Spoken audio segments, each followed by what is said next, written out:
கருத்து வேறுபாடு காரணமா காதல் மனைவி பிரிந்து சென்ற நிலையில அவரோட தங்கையின் மீதே காதலை வளர்த்திருக்காரு இங்க ஒரு ஆட்டோ டிரைவர். கட்டுனா அந்த பொண்ணை தான் கட்டுவேன்னு அடம் பிடிச்சவரை குத்தி கொலை செஞ்சது ஏன்? திருவண்ணாமலை மாவட்டம் ஆரணி அருகே உள்ள சீசமங்கலம் கிராமத்திற்கு செல்லும் சாலையில் ஒரு ஆட்டோ விபத்துக்குள்ளாகி இருப்பதாகவும் அதில் ஒருவர் இரத்த வெள்ளத்தில் பிணமாக கிடப்பதாகவும் காவல் கட்டுப்பாட்டு அறைக்கு தகவல் சென்றுள்ளது. உடனடியாக சம்பவ இடத்திற்கு விரைந்து வந்த போலீசார் இறந்தவரின் உடலை பிரேத பரிசோதனைக்காக அனுப்பிவிட்டு விசாரணையை தொடங்கியுள்ளனர். உயிரிழந்தவர் 25 வயதான கணபதி, திருவண்ணாமலை மாவட்டம் ஆரணி டவுன் பகுதியை சேர்ந்தவர். சம்பவ இடத்தை ஆராய்ந்த போலீசார் ஆட்டோவில் விபத்து ஏற்பட்டதற்கான தடயங்கள் ஏதும் இல்லாததால் சந்தேகமடைந்துள்ளனர்.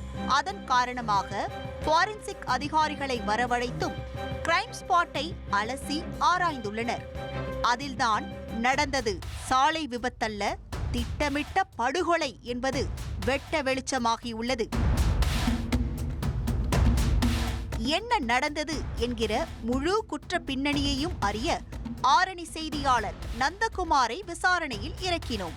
கணபதிக்கும் ஆரணி எம்ஜிஆர் நகர் பகுதியை சேர்ந்த மோனிஷா என்பவருக்கும் 8 வருடங்களுக்கு முன்பு காதல் திருமணம் நடந்துள்ளது.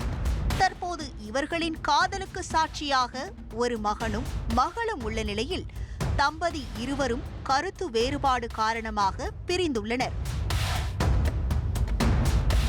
ஆம், 6 மாதங்களுக்கு முன்பு காதல் கணவருடன் வாழ்வதை வெறுத்த மோனிஷா குழந்தைகளை தவிக்க விட்டுவிட்டு கண்காணாத இடத்திற்கு சென்றுள்ளார். இதன் தொடர்ச்சியாக குழந்தைகளை மோனிஷாவின் பெற்றோரிடம் ஒப்படைத்த கணபதி வேலூருக்கு சென்று ஆட்டோ ஓட்டி பிழைப்பை நடத்தியுள்ளார். வார விடுமுறையில் குழந்தைகளை பார்ப்பதற்காக ஆரணிக்கு வந்து சென்ற கணபதிக்கும் மோனிஷாவின் தங்கைக்கும் காதல் மலர்ந்திருக்கிறது. அக்காவால் கழற்றிவிடப்பட்ட கணபதிக்கு வாழ்க்கை கொடுக்க முன்வந்திருக்கிறார் அந்த இளம்பெண். ஆனால் மோனிஷாவின் பெற்றோருக்கு இதில் துளியும் விருப்பமில்லை. மகளை கண்டித்து அவருக்கு வேறொரு இடத்தில் வரன் தேடி வந்துள்ளனர். இதன் தொடர்ச்சியாக அடிக்கடி மது அருந்திவிட்டு மோனிஷாவின் வீட்டிற்கு வரும் கணபதி அவருடைய 2 குழந்தைகளையும் காட்டி அந்த குடும்பத்தினரிடம் மனைவியின் தங்கையை தனக்கு திருமணம் செய்து வைக்குமாறு தொடர்ந்து அழுத்தம் கொடுத்து வந்திருக்கிறார். இந்த நிலையில் சென்னையில் வேலை பார்த்து வந்த மோனிஷாவின் அண்ணனான மகேஷ் மாமனின் இந்த காதலை கேள்விப்பட்டு கோபத்தின் உச்சிக்கே சென்றுள்ளார். காரணம், முதல் தங்கையின் வாழ்க்கை பாழாகி 2 குழந்தைகள் ஆதரவற்று இருப்பதற்கு கணபதியின் மோசமான நடவடிக்கைகள்தான் காரணம் என மகேஷ் ஆழமாக நம்பியிருக்கிறார். அதனால் இளைய தங்கையின் வாழ்க்கையும் வீணாகிவிடக் கூடாதென நினைத்த மகேஷ் கணபதியை தீர்த்து கட்ட முடிவு செய்துள்ளார். அவரின் திட்டப்படி சம்பவம் நடந்த அன்று கணபதியை மது அருந்துவதற்காக வெளியே அழைத்து சென்றுள்ளார். மாமனும் மச்சானும் மூச்சு முட்ட குடித்துள்ளனர். அதன் பிறகு கணபதி ஆட்டோ ஓட்டி செல்ல மகேஷ் பின்னால் போதையில் மயங்கி கிடப்பதைப் போல அமர்ந்துள்ளார். அவர்கள் பயணித்த ஆட்டோ ஒரு ஆள் அரவமற்ற இடத்தை அடைந்ததும் மகேஷ் அவர் மறைத்து வைத்திருந்த கத்தியை எடுத்து கணபதியின் முதுகில் குத்தி கொலை செய்திருக்கிறார்.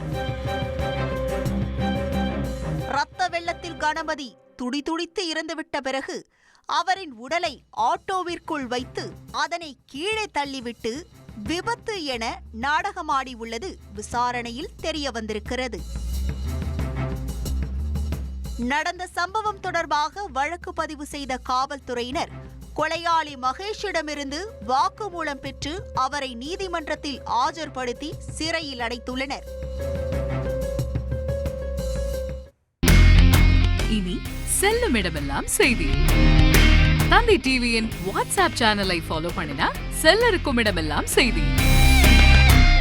இதோ QR கோட் இப்பவே ஸ்கேன் பண்ணுங்க, ஃபாலோ பண்ணுங்க.